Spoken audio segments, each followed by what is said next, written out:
দিকে দিকে তৃণমূল নেতারা গ্রেপ্তার হচ্ছেন। ধমকানি চমকানি একাধিক অভিযোগ, কারুর প্রাসাদোপম বাড়ি, কারুর গোছা গোছা টাকা।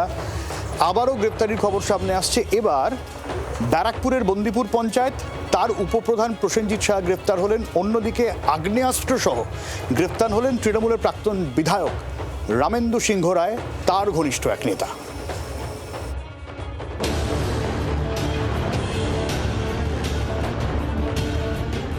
গ্যালাক্সি বটে, নামটা যেন সার্থক। বিলাসিতার সব উপকরণ রয়েছে এখানে। মেঝেতে 3D টাইলস, ঘরে ঘরে দামি আসবাবপত্র। প্রাসাদ সম এই বাড়িতে বৈভবের অন্ত নেই। এই বাড়ির মালিক ব্যারাকপুর বন্দিপুর পঞ্চায়েতের উপপ্রধান প্রসেনজিৎ সাহা। পুলিশের জালে এবার এই তৃণমূল নেতা।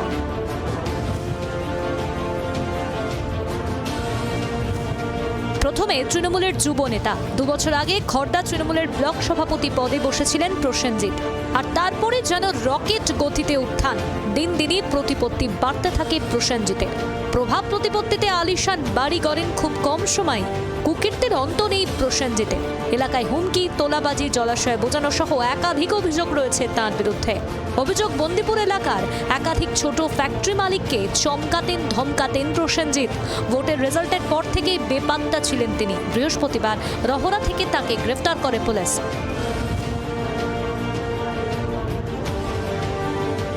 আগ্নেয়াস্ত্র সহ গ্রেপ্তার তারকেশ্বরের প্রাক্তন তৃণমূল বিধায়ক রামেন্দু সিংহ রায়ের ঘনিষ্ঠ সিকান্দার সাউ ওরফে টুনটুন। পুলিশ সূত্রে খবর, গোপন সূত্রে খবর পেয়ে তারকেশ্বরের বালিগুড়ি 1 নম্বর গ্রাম পঞ্চায়েতের বালিগুড়ি গ্রামে তার বাড়িতে হানা দেয় পুলিশ। তল্লাশি চালিয়ে বাজেয়াপ্ত করা হয় একটি বন্দুক। এরপরই গ্রেফতার করা হয় রামেন্দুর একদা ছায়াসঙ্গী টুনটুনকে। বরুণ সেনগুপ্ত, বিধান সরকারের রিপোর্ট, জি 24 ঘন্টা। বাংলার আওয়াজ, বাঙালির আবেগ, জি 24 ঘন্টা।